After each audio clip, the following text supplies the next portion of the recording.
Hola, ¿qué tal? Bienvenidos a un episodio más de Neurodiferente, este podcast diseñado especialmente para altas capacidades, y nos han pedido muchísimo un tema que hoy vamos a tratar, que es la educación transversal.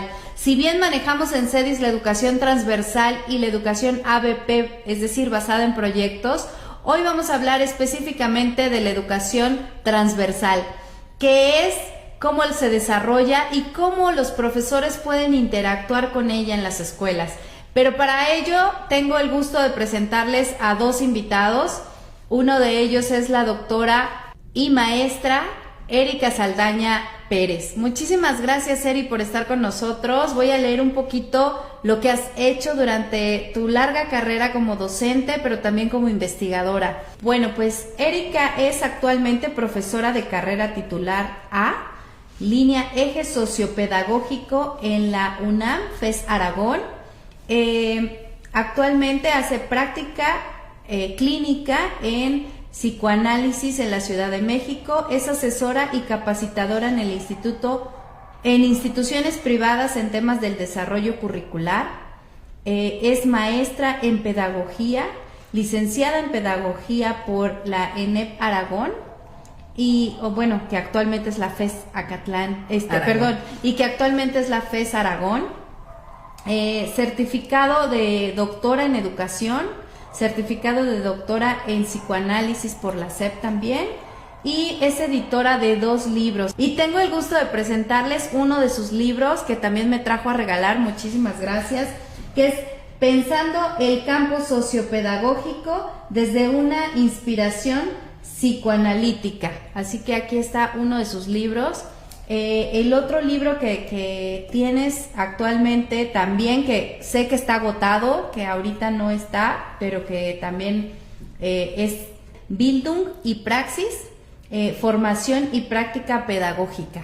Sí. Pues muchísimas gracias por estar con nosotros. Agradezco muchísimo tu visita y tu enriquecimiento para este programa. Y bueno, pues muchas gracias por el libro.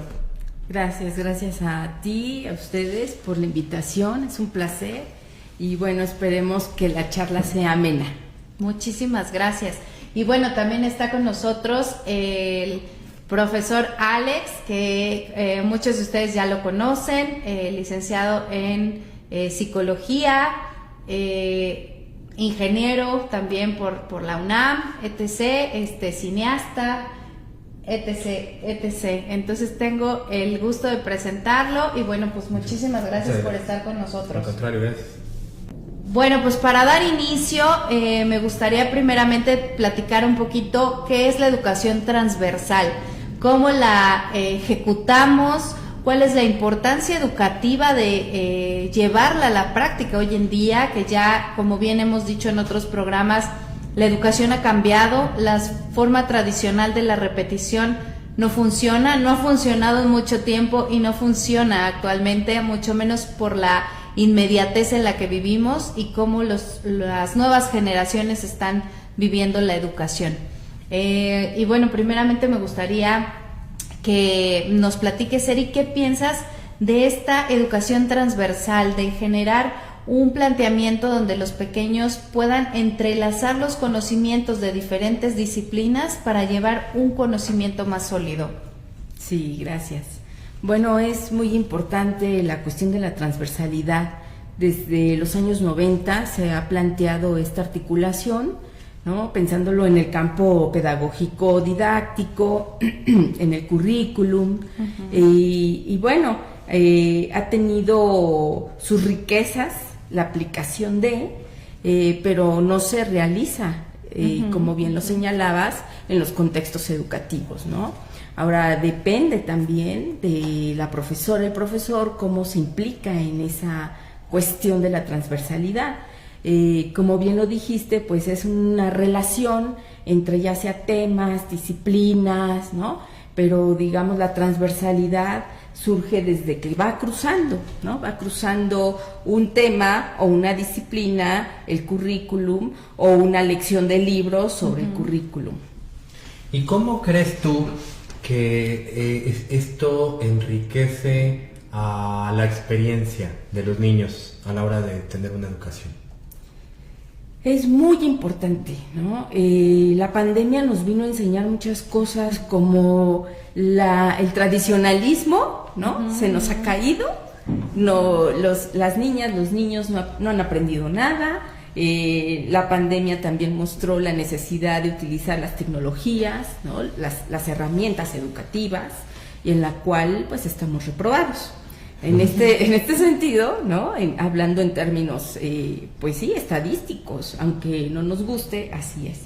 Y la importancia que tiene esta transversalidad en la formación de las niñas y los niños surge, ¿no? Desde las pedagogías de la transformación, y podríamos decir desde esas corrientes pedagógicas, ¿no? Nos empiezan a plantear la exigencia de cambiar, ¿no? El campo de la enseñanza, del aprendizaje, y bueno, cómo enseña a las niñas y a los niños, pues porque esta transversalidad pertenece a un enfoque de estas pedagogías de la transformación. ¿En qué les favorece? Pues digamos, voy a mencionar algunas cuestiones pedagógicas didácticas. Les favorece el tener un desarrollo cognitivo, ¿no? Les favorece la flexibilidad, ¿no? Ser flexibles, la comunicación, el trabajo en equipo, ¿no? Esta transversalidad les favorece en ese sentido pedagógico didáctico. Pero si nos vamos específicamente a la cuestión del trabajo cognitivo, lo que favorece también es cuando se articula hacia otros temas, disciplinas o temas con disciplinas. Cuando se da la articulación, pues hay un enriquecimiento sobre el trabajo, ¿no? Y sobre lo que van a conceptualizar las niñas, los niños, en cómo lo van a ejercer prácticamente, ¿no? Bueno, a eso me referiría, ¿no? En algún momento ya más adelante, más específicamente cómo se podría aplicar. Fíjate qué interesante lo que nos acabas de decir, porque la pandemia, como bien dices, nos vino a transformar el mundo en general, 360, un cambio, ¿no? Entre ellos, esta parte de cómo se daba la educación, y que también hubo una autoeducación. Mucha gente quedó en casa, las mamás tuvieron que ser las profesoras y poder educar a sus hijos, enseñarles materias, ir interactuando con ellos, ¿no? Y también abrió caminos para el conocimiento, tanto para qué herramientas utilizar en el campo, las mamás en este caso, los chicos que se quedaron en casa estudiando, cómo poder arropar el conocimiento y llevarlo a la práctica. Pero también otra cosa que mencionabas de las cosas que ayuda, que es el trabajo en equipo, el sociabilizar, el poder tener un análisis crítico. La pandemia permitió que pues la gente estuviera en casa todo el tiempo, y con quien convivías era con tus padres o con tus familiares, y se perdió un poquito esa parte de coexistir con el otro, de convivencia. Muchos personas adultas incluso, regresar a trabajar les costó difícil esta sociabilización, y esta educación transversal permite ello, ¿no? Esta parte de apertura social, de convivencia, de trabajo, de sumar a través del trabajo en equipo, pero de una crítica y autocrítica de lo que estoy haciendo y cómo puedo entrelazarlo. Y esto nos lleva a tener un significado y un significante más sólido del conocimiento, dado que las materias y las habilidades de cada una se van entrelazando, y el conocimiento de las disciplinas va tejiendo una red mucho más sólida, pero también llena de conocimientos que podemos ir viendo que no están tan dispersos. No está tan dispersa la química de las ciencias naturales, ¿no? No está tan dispersa la parte de huerto con ciencias, con los elementos, con matemáticas, sí, ¿no? Entonces, ¿cómo puedes ir enlazando y pues que nos ayude a hacer este relacionamiento, este tejido analítico, pero también esta parte que decías de el trabajo en equipo, ¿no? Sí, acabas de señalar algo interesante, porque permite comprender la complejidad de los temas, de las disciplinas, ¿no? Y eso requiere también un trabajo de la y del docente, pero sobre todo el trabajo colegiado de las y los docentes. Yo tengo una pregunta ahí. En nuestro país en particular, este procedimiento, este trabajo de educación transversal, desde tu punto de vista, ¿se está ejerciendo, se está practicando en las escuelas? ¿O es algo tan nuevo que apenas algunas pocas escuelas lo están implementando? ¿Tú cómo ves el panorama global? Bueno, el panorama, digamos, en México, ¿no? Y ahí sería, digamos, escuela por escuela, profesor por profesor, ¿no? Podríamos decir desde el psicoanálisis caso por caso, porque sí hay profesoras, profesores que aplican el enfoque transversal. Hay escuelas donde se aplica, ¿no? Pero en una indagación de la literatura sobre el tema, efectivamente teóricamente está propuesto, ¿no? De hecho, los planes de estudio anteriores de educación básica manejaban el tema de la transversalidad. El de hoy también habla sobre la transversalidad en relación a la inter y multidisciplinariedad, pero pues queda en el tintero, ¿no? Queda en el documento, claro, pero no se lleva a la acción, al campo práctico, lamentablemente, porque es muy rico pensar desde la transversalidad. Hay estudios sobre, digamos, ella es psicóloga, trabaja en el campo educativo y hace mucho trabajo desde estos enfoques, transversalidad, interdisciplinariedad, aprendizaje basado en proyectos, aprendizaje basado en problemas. Ella es Frida Díaz Barriga. Y bueno, pero eso ya son prácticas que se realizan a nivel licenciatura.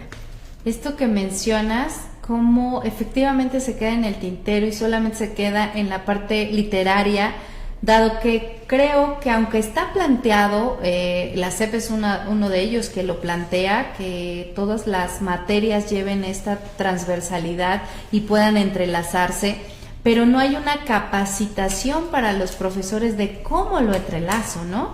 Me doy una idea, tengo esas características de ya mi planeación que me dan, pero ¿cómo puedo llegarles a los chicos para hacer realmente ese entrelazado entre las materias, ¿no?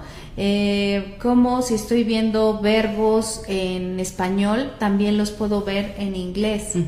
Y como si estoy viendo conjugaciones, también las puedo ver en inglés, pero también las puedo ver en otros campos, como en el campo de la física, por ejemplo, ¿no? ¿Cómo puedo entrelazar las teorías y llevarlas a qué quiso decir el autor con esta singularidad, con esta palabra, ¿no? Sí. ¿Qué quiso expresar utilizando la parte de la conjugación del verbo, ¿no? Sí. Entonces, ¿cómo le puedo explicar al niño si ni siquiera yo tengo la capacidad de poder saber cómo entrelazar las materias? Sí. Es una parte interesante lo que dices, ¿no? Que se queda solamente en el tintero, dado que no hay esta particularidad de capacitar. Y en particular a los chicos con altas capacidades, yo creo que en general a toda la población educativa le viene muy bien tener un análisis de las partes triangulares de cada una de las materias y cómo las podemos ir entrelazando, porque insisto, no están peleadas una con otra, pero en particular a los niños con altas capacidades nos funciona muy bien esta área del aprendizaje, porque esa parte analítica, y ellos son muy perceptivos, analizan todo, ¿no? Y preguntan más allá, ¿no? Sí. Generan preguntas un poco más profundas, sí. Y esto nos ha ayudado a que este entrelace que hacemos con las materias nos dé mayor significado, como decía, ¿no? Del sí. contexto que están viendo, y esto pues les permite tener mayor conocimiento e incluso mayor análisis del problema o de la investigación que están generando, ¿no? Sí. A veces les decimos, tienes que sacar 5 preguntas de investigación y te sacan 10. Dices, no, te tienes que sesgar, ¿no? Es que también me interesa saber esto y esto. Y porque en ciencias naturales me enseñaron esto y quiero también saber si se entrelaza con esta otra materia, ¿no? Entonces, como esta singularidad educativa de la educación transversal juega un papel muy importante para el análisis, para la parte del desarrollo de los chicos en este proceso, ¿no? Educativo. Sí, es cierto lo que mencionas, y hay, digamos, problemáticas a resolver en el ámbito de la educación básica, ¿no? Y del sistema educativo mexicano, en relación a la formación y actualización del profesorado, ¿no? De entrada, un profesor, un docente, tiene, ¿no?, que hacer investigación. Y si tú vas a dar tal tema, pues tienes que saber sobre tal tema y profundizar sobre el tema, porque efectivamente tenemos niñas y niños que se preguntan más allá, ¿no? Claro. O que los niños con altas capacidades pues leen, ¿no?, se nutren de información, procesan de otra manera, y entonces también nos hacen preguntas a los profesores, que si nosotros no estamos informados, ¿no?, y podría yo decir en exceso sobre el tema, pues ahí nos descolocan las niñas y los niños, ¿no? Claro, no, y sobre todo porque la educación tiene que ser significativa. O sea, esa es una parte, desde mi punto de vista, súper fundamental. Nosotros aquí en el CEDIS lo vemos con nuestros niños, porque, por ejemplo, el caso particular, un ejemplo que yo podría poner en el tema de la transversalidad es el caso de los aztecas. Porque en el caso de los aztecas están viendo historia, pero al mismo tiempo están viendo poesía con Nezahualcóyotl, están viendo en biología y en huerto cómo hacer una chinampa.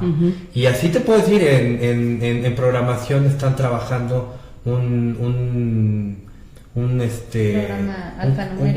cartel, están viendo cómo era la numerología de los aztecas. O sea, todos los campos que se pueden tocar, se tocan, y eso les genera un significado que hace que de manera mucho más sencilla lo puedan recordar, ¿no? Lo tengan, se les quede grabado, pues. Sí, porque esa es la riqueza del aprendizaje basado en proyectos y en problemas, ¿no? Y desde la transversalidad, que se resignifique, ¿no?, y que quede como en su memoria a largo plazo, ¿no?, para que pueda ser útil en la consecuencia de subir los ciclos escolares o en las complejidades del propio trabajo escolar. Oye, acabas de tocar un tema importante que dices, el aprendizaje basado en problemas. A ver, platícanos un poquito al respecto. Bueno, el aprendizaje basado en problemas es otra de las metodologías de las pedagogías para la transformación o de la transformación, pero también de los aprendizajes activos, ¿no? Es una herramienta muy importante que va de la mano con el método que ustedes trabajan sobre el aprendizaje basado en proyectos, van muy de la mano. Entonces, yo traigo un ejemplo del cómo trabajar el aprendizaje basado en problemas desde el método del aprendizaje basado en proyectos, ¿no? Entonces, yo propongo, haciendo una revisión de la literatura en educación básica, ¿no?, también para que quienes nos están viendo y escuchando, pues vean cómo se puede hacer una adecuación y también, pues, quizá aporte, ¿no?, esto para su trabajo de ustedes con sus niñas y niños de altas capacidades.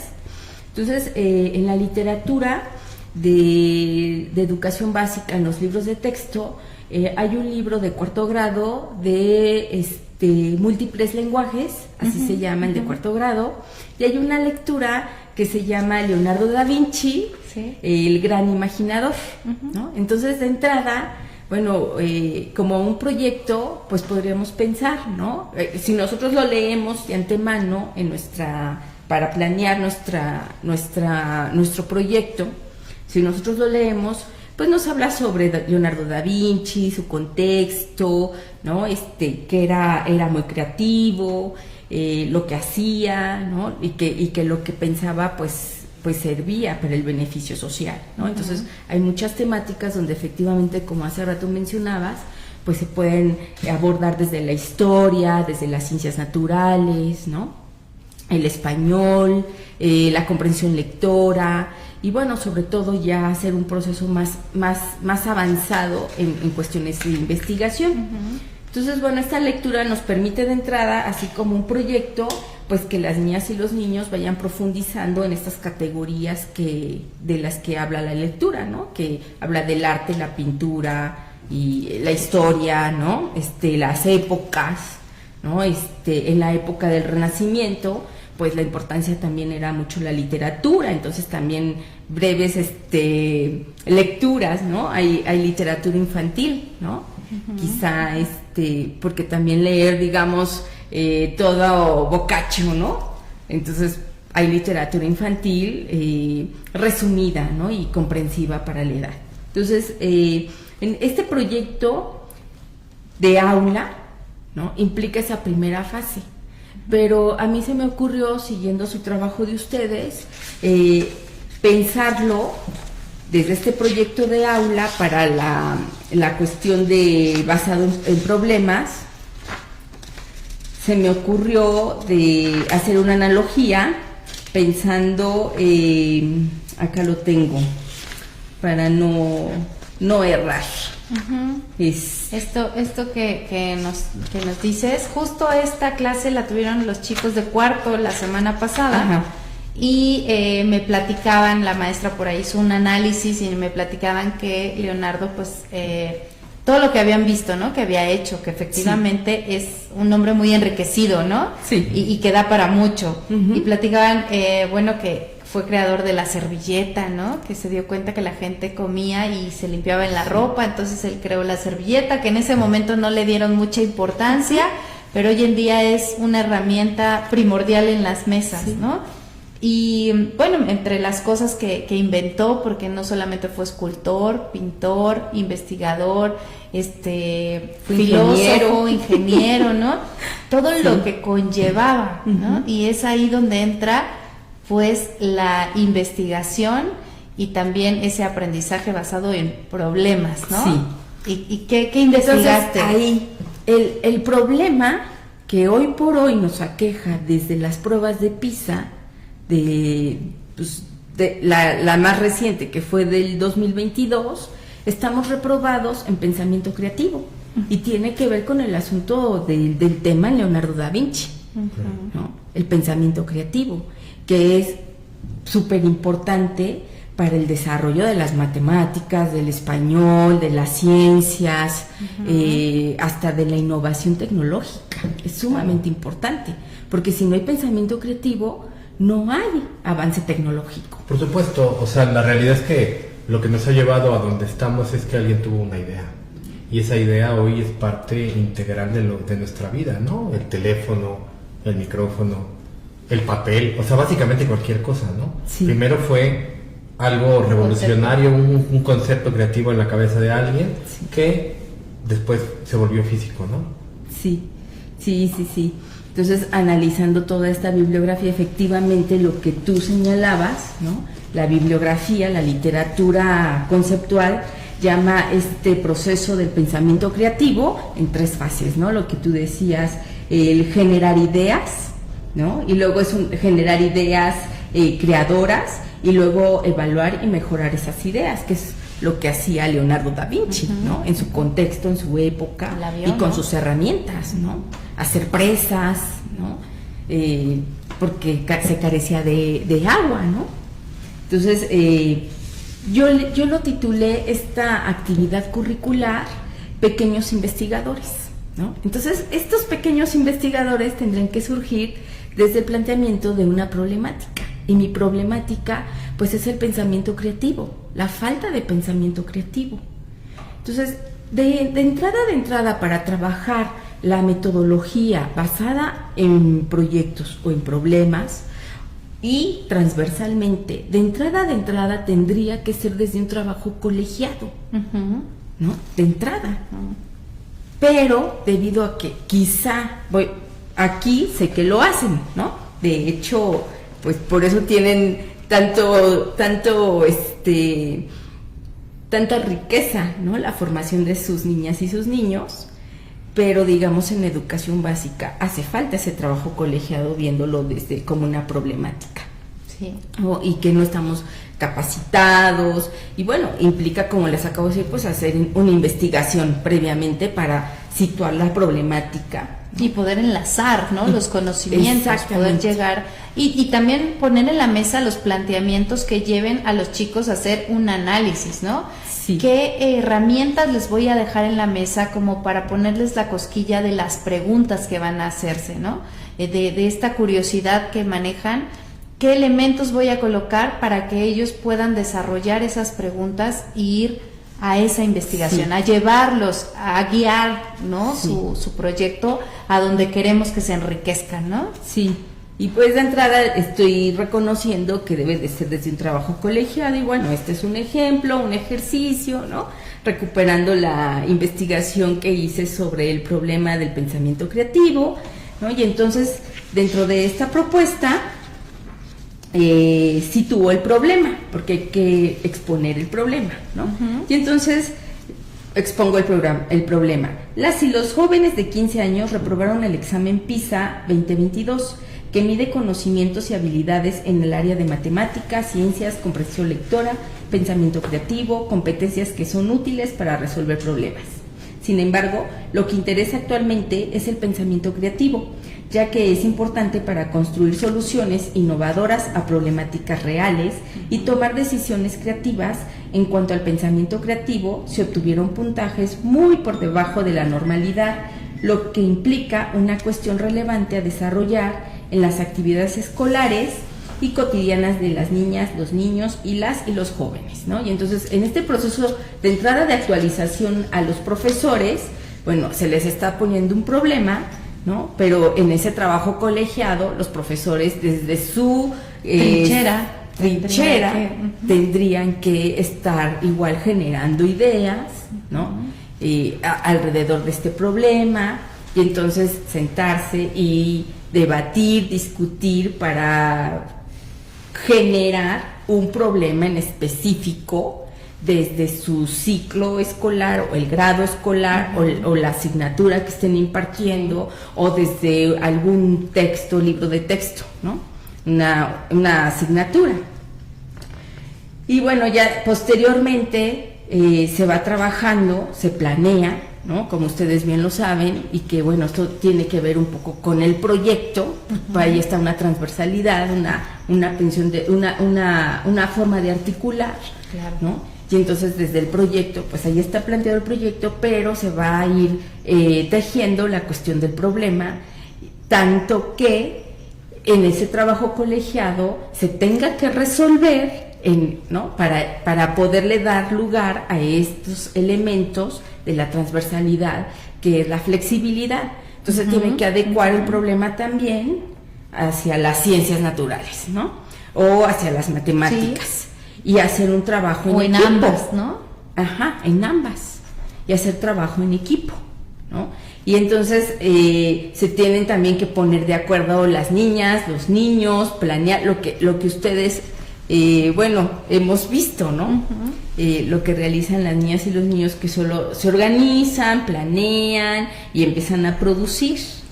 Pero aquí ya va a ser guiados por el profesor, ¿no? O por la profesora, ya una guía donde, digamos que para que las niñas y los niños, en esta idea de pequeños investigadores, se sienten a escribir sus ideas, ¿no?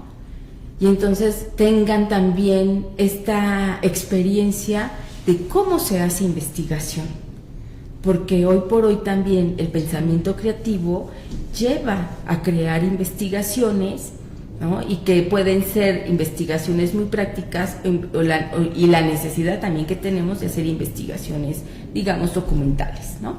Entonces, bueno, esa es una propuesta. Desde ahí, bueno, en ese trabajo colegiado, desde ese planteamiento del problema, pues empiezan a articular las asignaturas, las disciplinas, ¿no? Y entonces a generar la propuesta. Pero bueno, ese es muy desde mi imaginario, ¿no? Como una propuesta, porque necesitamos esa experiencia dentro del trabajo colegiado. Entonces hice la otra propuesta que ya sería más basada en la cuestión de los estudiantes, ¿no? Y entonces, bueno, ustedes dijeron que ya abordaron esta lectura, ¿no? Y entonces desde esa experiencia, pues uno platica con las niñas, los niños, pero también la metodología aprendizaje basado en problemas sería que las niñas y los niños construyan un problema desde este asunto de platicarles, ¿no? Yo como profesora les platico, pues que tenemos reprobación en el pensamiento creativo, y entonces al platicarles, los estoy delimitando, les estoy, digamos, construyendo ese objeto de estudio en la cual vamos a platicar y a deliberar, ¿no? Y lanzo preguntas generadoras, ¿no? Y entonces a mí se me ocurrió, ¿no? ¿Qué consecuencias sociales ocasionaría este hecho? ¿No? Y se platica dentro del salón de clases, dentro de la clase, y posteriormente pues se les va a dejar de tarea, ¿no? ¿Qué consecuencias tendría en tu comunidad? Para que lo piensen, ¿no? Se queda de tarea, luego, bueno, y la otra pregunta generadora es ¿cómo lo resolverías? Entonces, al regresar a clase, ¿no? Se exponen en el pleno nuestras tareas, las platicamos, y entonces entre todos tenemos que llegar, las niñas, los niños con altas capacidades, a construir el problema, ¿no? A construir el problema. No, y además, fíjate que es bien interesante porque es así como surgen las nuevas tecnologías, ¿no? A partir de problemas que alguien notó, ¿no? O sea, de pronto puedes estar tú en un delirio, ¿no? En creación, y de repente te surge la idea de un problema, ¿no? Porque básicamente todas las creaciones surgen a partir de problemas, de resolución de problemas específicos. Entonces, cuando alguien encuentra una solución creativa a un problema existente, va a ser un hit a nivel financiero, tecnológico, etcétera, ¿no? Sí. Y ahí es donde empieza el desarrollo, ¿no? Tecnológico, de innovación, ¿no? La novedad. La parte creativa, ¿no? Sí, la parte creativa. Y bueno, esto ya nos lleva a lo que ustedes muy bien conocen, ¿no? A organizar las actividades, pero las niñas, los niños se organizan en las actividades que van a resolver desde el resolver esa problemática. Eso nos lleva a hacer investigación, que dicho sea de paso, también, ¿no? Estamos muy por debajo de la media en temas de investigación, ¿no? En México.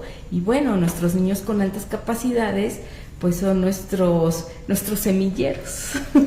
Así lo veo. Justo esto que mencionas, ¿no? Como que yo decía, les das los elementos para que ellos se cuestionen, pero tú les pones las preguntas base en la mesa y con elementos que ya fundamentaste previos, ¿no? A una investigación que decíamos que desde el colegiado, desde el colegiado es donde se debe de dar. Los chicos empiezan a cuestionarse otras cosas, y ya cuando pasan al frente y dan sus investigaciones, pues de repente surgen las ideas o los entrelazados de los otros compañeros, ¿no? Y al final llegar a una respuesta en conjunto, es ahí donde trabajamos en equipo, donde solucionamos en conjunto, donde creamos soluciones creativas a la par. Pero esto que los dos mencionan, que tiene muy afín con la lectura que bien decías, ¿no? Que los chicos decían, es que creo la servilleta, y decía ahorita el ingeniero, es que todo se basa por una problemática, ¿no? Una problemática, surge la problemática, la analiza y busca la resolución de la problemática, ¿no? Entonces, algo tan sencillo como que él observó que la gente se limpiaba en la ropa o con las manos, ¿no? Y que esto era incómodo, y buscar cómo solucionarlo, y que desarrolla la servilleta, ¿no? Es algo tan sencillo actualmente y tan usado y tan incluso económico, etc., pero todo lo que conllevó, él vio el problema, buscó una solución y hoy la aplicamos en el mundo entero, ¿no? Pero ahí va el detalle, cómo las grandes ideas surgen del análisis de un problema, de una problemática que veo. Entonces, cuando tú pones sobre la mesa una educación transversal, no solamente te permite entrelazar, también hacer cuestionamientos un poco más profundos, hacer cuestionamientos más analíticos y llevarte también a una investigación más profunda, ¿no? Sí. No solamente quedarte con la información básica que te brindó el profesor en ese momento respecto a ese tema, sino también te permite analizar qué seguiría, qué pasaría y cuál es la causa del problema y cómo la podemos solucionar y cuál es el objetivo que queremos, al que queremos llegar, ¿no? Y el objetivo primordial es hacer gente pensante, gente creativa, gente analítica, chicos que lleguen a la adolescencia y que tengan un análisis crítico mucho más profundo, pero que lleguen a la universidad pudiendo hacer un resumen, un análisis, una investigación, un autoanálisis de alguna situación que les pase incluso en su vida cotidiana, ¿no? Que eso nos falta actualmente. Tú que eres profesora de ya carrera, ¿no? Es lo que hace falta, ¿no? Que gente un poquito más analítica al respecto, ¿no? Sí, yo creo que este trabajo de investigación, estas experiencias en la práctica investigativa a nivel de educación básica no se generan, ¿no? Realmente como debiesen de ser, no se generan. Y claro, hay rezago educativo, ¿no? Que llegan a la licenciatura y no saben cómo construir un objeto de estudio, ¿no? O cómo hacer una investigación documental, ¿no? Y sobre todo algo muy interesante que tú señalabas, la observación, ¿no? Porque cuando tú le das la pregunta generadora a las niñas y a los niños de estos, la falta de pensamiento creativo, ¿a dónde nos lleva? ¿A dónde nos lleva? ¿En qué perjudica mi comunidad, mi contexto, mi vida, ¿no? Y entonces eso hace pensar a los niños y pensar observando, ¿no? Hace observar qué problemáticas. No, pero aparte, en el caso particular de los niños de altas capacidades, tenemos que considerar cómo funciona su cerebro. O sea, mientras que tú a un niño neurotípico le das un problema y tendrá una solución o dos, una persona neurodivergente, una persona sobredotada o de altas capacidades, tendrá 100 diferentes soluciones a ese problema. Porque por la cantidad de no por la cantidad de neuronas, por la cantidad de sinapsis que existe propiamente en su cerebro, ellos tienen la capacidad de encontrar muchas más opciones a un mismo caso que lo que tiene un niño neurotípico, ¿no? Que a lo mejor te dirá de esto, cómo llegar del punto A al punto B, ¿no? Que es básico. Un neurotípico a lo mejor tendrá 3 o 4 formas de llegar del punto A al punto B, pero a un neurodivergente le pregunta si tendrá las cosas más disparatadas del mundo, pero que aparte funcionan. Porque así es parte de cómo funciona el cerebro, ¿no? Y tiene que ver con Leonardo da Vinci, ¿no? Claro.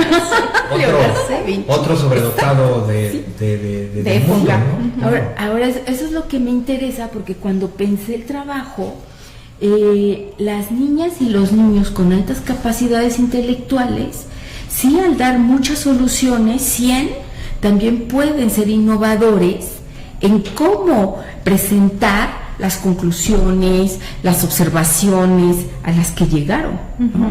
Y eso a mí me parece también enriquecedor. Totalmente de acuerdo. Sobre todo porque al ser así de de dispersos, porque al final de cuentas también no es, tiene su parte negativa, ¿no? Sí. Porque mientras que a lo mejor una persona neurotípica se puede enfocar en 2 soluciones que encuentra, una persona neurodivergente se tendría que enfocar en 100. Sí. De repente eso pues es como una nebulosa mental, ¿no? Donde tienes tantas opciones posibles, pero es cuando tienes que entender el sesgo cognitivo y decir, bueno, ¿cómo lo bajo a soluciones reales? Sí. Mientras más herramientas tenga yo, o sea que es parte de lo que estamos hablando de la educación transversal, y la que usamos aquí todos los días, que es la de basada en proyectos, nos va a permitir no solo tener muchas respuestas, sino respuestas bien enfocadas, ¿no? Sí. Con calidad, cualidad y cantidad, ¿no? Y delimitadas. Delimitadas por la misma educación. Sí, claro, sí. Entonces, en este sentido, hacer investigación nos conlleva a darle cabida a la cuestión de la transversalidad, ¿no? Forzosamente. Darle varias explicaciones a las diferentes disciplinas, a diferentes temáticas, ¿no? Creo que es lo que enriquece, ya sea la educación, el aprendizaje basado en proyectos y el aprendizaje basado en problemas, ¿no? O en muchos otros enfoques que tienen los aprendizajes activos. Ahora, cabe señalar que eso, efectivamente, hay estudios, hay literatura, donde solamente se llevan a cabo en espacios como que atienden a niñas y niños con altas capacidades. En la educación básica no lo hay, está nada más puesto en el documento. Y es aquí donde viene lo interesante, ¿no? Que yo platicaba al principio, pues la importancia no solo de implementarlo, como bien dices, de estudiarlo, de saber cómo guiar a los pequeños, pero también esta parte de tener la sensibilidad como docente, de saber cómo llegar al planteamiento, cómo ponerlo sobre la mesa, pero cómo hacer la generación de entrelazado en cada una de las materias y llevarlo al grado de éxito, ¿no? Porque bueno, puedes entrelazar las materias, pero si no hubo un enriquecimiento para ellos significativo, que platicábamos, que la primordial forma de aprender algo es con una parte significativa, no llegas al punto, ¿no? Sí. O sea, puedes entrelazar el conocimiento, pero pues se entrelazó y se dejó. Pero si le pones la parte significativa, como bien decías, ¿en qué me afecta a mí, no? Sí. O sea, bueno, pues estuvimos muy bajos o salimos muy bajos en la parte creativa. Ah, pues qué bien, ¿no? Pero ¿en qué me afecta a mí?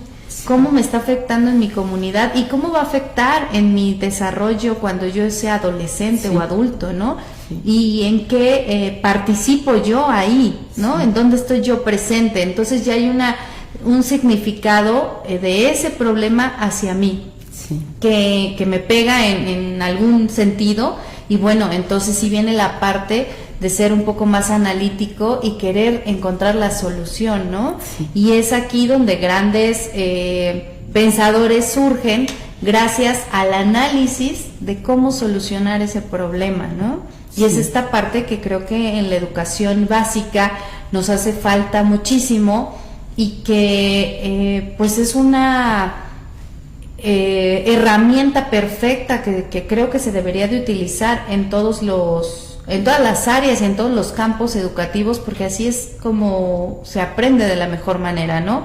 Sí. Ir entrelazando esta base de las problemáticas activas que te permiten tener el campo abierto de hacer unas hipótesis, un planteamiento, un esquema analítico mucho más estructurado. Y a la larga, cuando estos chicos llegan a la parte ya de una licenciatura, bueno, ya traen unas herramientas que son enriquecedoras en esta parte de poder generar un documento mucho más estructurado, en un resumen, en una parte de investigación, como decías, incluso ¿de dónde saco la información, no? Esta parte de la investigación, ahora con ChatGPT, con la tecnología que se maneja, ¿de dónde la saco? Yo les digo a los chicos, no está mal utilizarlo, ¿no? Es una excelente herramienta, pero ¿de qué vas a enriquecerte? ¿Y tú qué parte le vas a poner a esa investigación, no? Chat ya te sacó el resumen, pero bueno, tú qué vas a analizar al respecto, qué vas a escribir, cuál va a ser tu parte crítica o tu aportación a este resumen que generaste, ¿no? Sí, cierto. Hacer investigación efectivamente te lleva hoy por hoy a utilizar muchas herramientas educativas tecnológicas, ¿no? También una forma sería, bueno, esto me arrojó el chat, ¿no?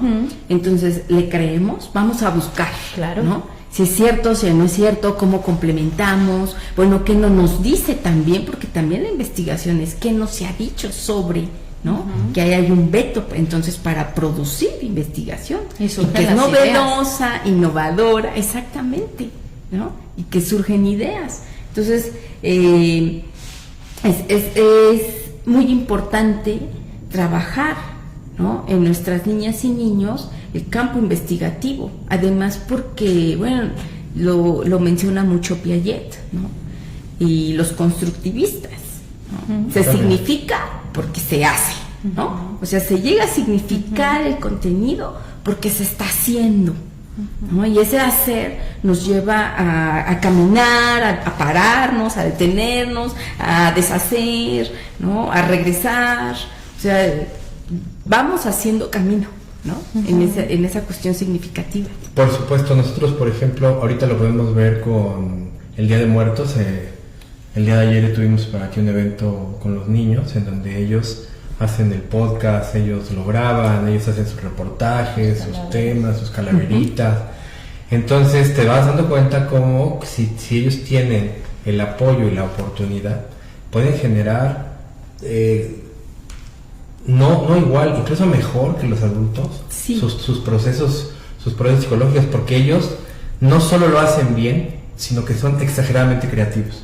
O sea, es un plus que tienen, ¿no? Tú ves un trabajo y está fresco, está no solo bien hecho, bien pensado tecnológicamente, sino súper fresco, ¿no? Tienen ideas nuevas, conceptos nuevos. Dentro de un mes, menos de un mes, tenemos la feria de ciencias. La feria de ciencias. Y también en esa feria ellos están preparando robots, están preparando... por ahí uno de los chicos se acercó y me dijo, es que yo voy a hacerle una predicción de algo de un arco iris, va a hacer que se proyecte la luz con un arco iris, y quieren hacerlo con un robot. O sea, traen el cerebro ultra revolucionado. Esta parte que platicaban, ¿no? Ahorita que mencionaban sobre el Día de Muertos, ellos al hacer el podcast investigaron, ¿no? ¿Qué significan los 7? ¿Qué voy a decir? ¿No? Entonces, para saber qué voy a decir, bueno, ¿qué significan los 7 niveles? ¿Qué se pone en la ofrenda? ¿Cuáles son las características? ¿Por qué esta tradición? ¿De dónde surge? ¿No? Incluso estaban colocando el adorno del papel de China y me decían, ¿y por qué se llama papel de China, Miss? ¿Viene de China? ¿No? Entonces ya por ahí investigaban de dónde vino el papel, por qué se llamó papel de China y por qué primeramente, de dónde surgen los primeros esbozos de papel, ¿no? Pero independientemente de eso, por qué el papel picado y por qué se hacía con papel de China y no con otro papel. Entonces empezaron a hacerse preguntas a la hora de estar colocando los adornos que surgieron, ¿no? Que les surgieron, y si no estás, como bien dices, preparada y, bueno, tú investigaste los elementos, los 7 niveles y en qué consiste y ya. Pero si te preguntan por qué se llama papel de China y por qué el papel picado de dónde salió y no lo investigaste, como docente te quedaste corta y necesitas entonces retomar, ¿no? Y es lo que platicábamos con los niños de altas capacidades, que hay siempre una pregunta más allá, un análisis más allá. Cuando tú les pones un proceso de aprendizaje transversal donde conecto y enlazo esto que me acaban de enseñar en ciencias naturales, lo enlazo con química, pero también con matemáticas, porque me acaban de dar este conocimiento, me surgen mucho más ideas, ¿no? Y la parte creativa y la parte lógica se desarrolla mucho más, y esto les permite pues tener mayor conocimiento, mejores oportunidades, porque te dan una investigación más profunda, sí, pero también esa curiosidad de preguntar y de investigar, sí, ¿no? Sí, y ese trabajo de la búsqueda también, ¿no? Tendría que ser más compleja, enseñarles a utilizar herramientas más complejas, ¿no? Saber desde dónde se está buscando, que los textos sean de revistas indexadas, artículos científicos indexados, ¿no? Porque tienen esa rigurosidad o esa legitimidad discursiva, ¿no? Cosas que a nivel licenciatura, pues no, lamentablemente no se consigue, ¿no? Y por más que a veces uno les explica, no se logra. Y entonces también sería interesante que las niñas y los niños con altas capacidades sepan hacer ese trabajo investigativo ya complejo y a profundidad, y que la búsqueda, ¿no?, sea de plataformas, de textos, de revistas, de universidades, de repositorios, porque eso les daría, ¿no?, más aportación a su aprendizaje significativo, pero también a su construcción cognitiva, ¿no?, a su metacognición, ¿no?, sí, la competencia. Claro, en el momento en el que ellos encuentran el método científico como la forma en la que van a realizar su investigación, pues cambia todo, ¿no? Desde salir del empirismo, ¿no? De decir, bueno, ya ChatGPT ya me dijo, ¿no? Sí, ya te dijo, pero ¿eso que te dijo es real? ¿O de dónde lo sacó ChatGPT? Sí. Y a veces simplemente es como decirle a ChatGPT, bueno, dame las referencias bibliográficas de dónde me estás dando este dato. Y si quieres más información, te vas al origen, te vas a las fichas bibliográficas para poder entender a mejor parte qué es lo que nos está queriendo decir o qué es lo que nos está compilando, ¿no? Sí, y ahí podrías hasta utilizar otra dinámica, ¿no? A ver, vamos a bajar este artículo y tú lo vas a leer y vas a comprobar si está diciendo el chat lo que está diciendo en base a la lectura, ¿no? ¿Y qué le faltó al chat? Porque eso también enriquece, ¿no? Claro, cómo podemos sumar el proceso de investigación. Sí. Y a veces de repente les ponemos cuestionamientos o lecturas que no son reales, ¿no? Entonces les ponemos casos para que ellos analicen y les preguntamos, bueno, ¿tú crees que este caso realmente pasó? Algunos sí, algunos no, ¿por qué? ¿No? Entonces empezamos como a ese análisis de cuestionar lo que me están diciendo es real o no, porque hoy así como hay muchas tecnologías, pues también hay mucha información errónea, también hay muchas fuentes de información no verídicas, y que esta parte de entrelazar y de conocimiento, digo, no, esto no me suena porque está diciendo esto que no tiene nada que ver con esto, y entonces no me suena por ahí, ¿no? Sí. Y ellos pueden ir hacer este discernimiento de la información, discernir qué es correcto y qué no, ¿no? Y esta parte de hacer todo el planteamiento de la transversalidad en la educación, pues tiene muchas vertientes, y me gustaría, que ya las mencionamos, pero me gustaría hacer como un resumen en qué suman estas características para los chicos, en qué les hacen valor, pero qué áreas desarrollan. Ya platicamos que la parte creativa, la parte del análisis, la parte de trabajo en equipo, ¿no? La parte de investigación, la parte de desarrollo de pensamiento cognitivo, la parte del discernimiento, ¿no?, de la información, pero estas características los llevan a pensamientos más significativos, y creo que es la parte fundamental, ¿no crees? Y más complejos, ¿no? También lo que ellos requieren para seguir desarrollando su proceso cognitivo, ¿no? Además, esta transversalidad también nos lleva cuando hablamos de socialización, de comunicación, pues nos lleva a la equidad, a la integración, ¿no?, a la inclusión, Claro, ¿no? Al pensamiento crítico, a desarrollar pensamiento crítico. A temas muy valiosos que hoy nos hace falta desarrollar, ¿no? Esto que decías de la inclusión, que una característica de los niños con altas capacidades es que no están incluidos prácticamente nada, ¿no? Yo siempre les digo, son de una canasta que no son, pero para allá van, ¿no? Entonces, esta parte de poder entender al otro, conocer sus características, pero también reconocer las mías e incluirnos en el proceso, coexistir en equipo y generar, es valiosísimo para una sociedad no solamente inclusiva, sino también sumatoria, que es lo que nos hace falta, ¿no?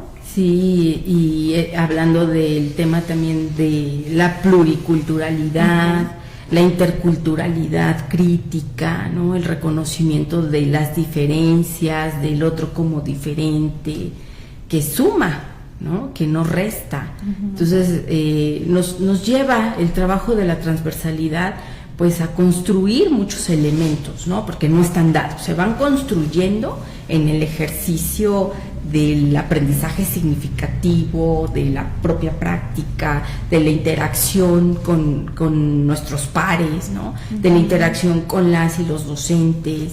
O sea, nos lleva a construir yo podría decirlo así, ¿no? Sintetizando a una pedagogía realmente de la transformación en el sentido donde toda la comunidad escolar, educativa, pues se enriquece, ¿no? Y se transforma.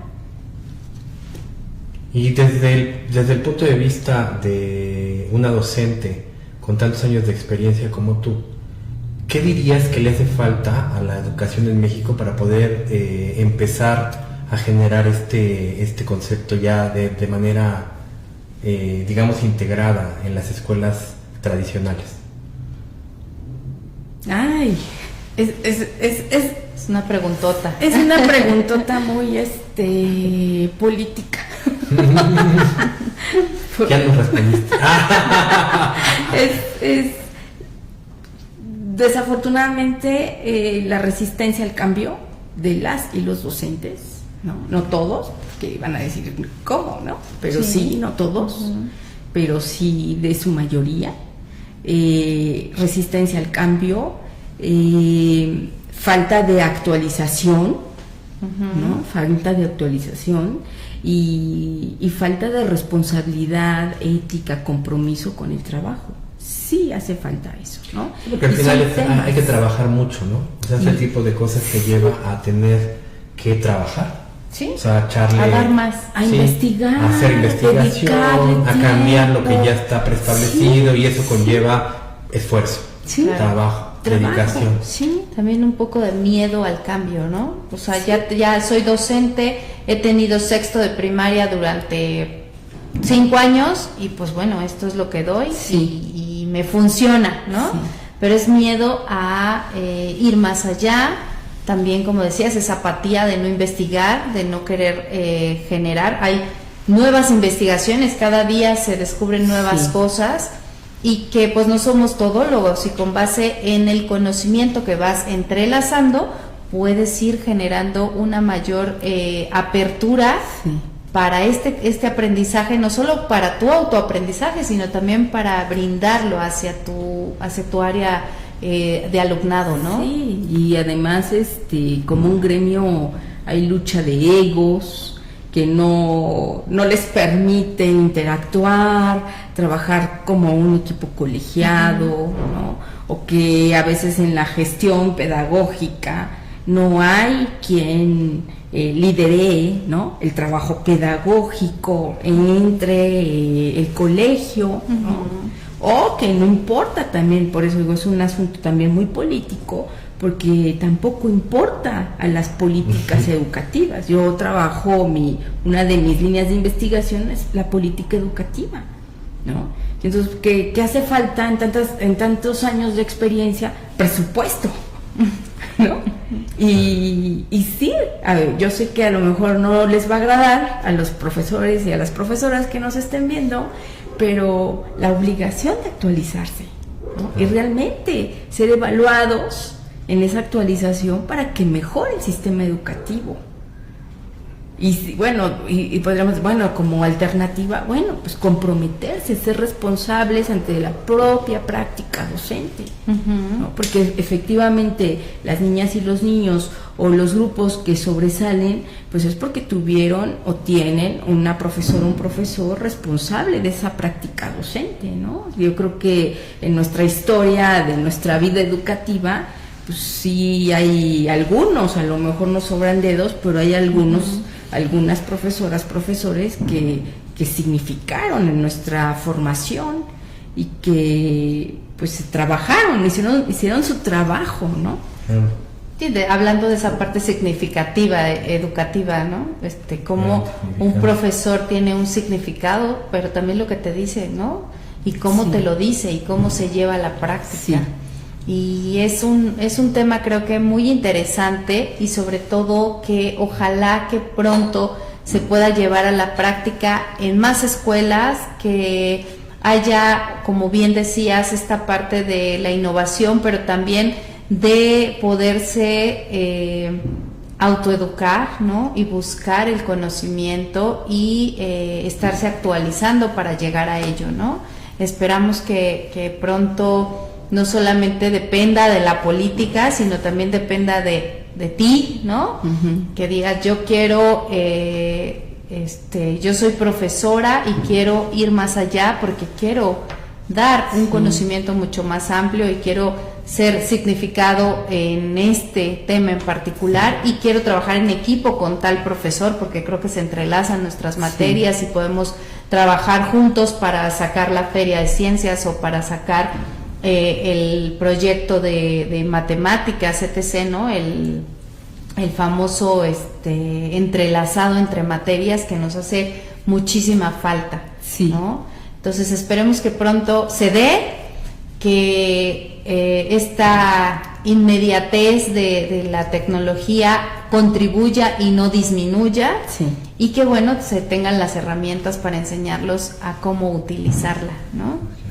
Y pues muchísimas gracias por estar acá, muchas gracias a ambos por esta charla, por el conocimiento, por darnos un pequeño espacio y platicar con todas las mamás, los docentes y la gente que nos escucha sobre altas capacidades y en este podcast de Neurodiferente.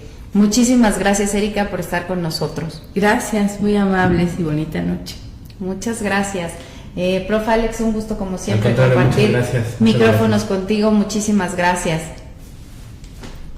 Pues muchas gracias a ustedes por acompañarnos en este capítulo de podcast de Neurodiferente. El día de hoy vimos el tema de la educación transversal, fundamental para un nuevo desarrollo y un cambio educativo generacional. Así que muchísimas gracias por estar por acá. Recuerden darnos un like, escribirnos sus comentarios y el tema que les interese que tratemos en este podcast. Los micrófonos son de ustedes. Muchísimas gracias. Yo soy Araceli Zaragoza y fue un gusto estar con ustedes en este capítulo de podcast de Neurodiferente. Nos vemos en el siguiente capítulo.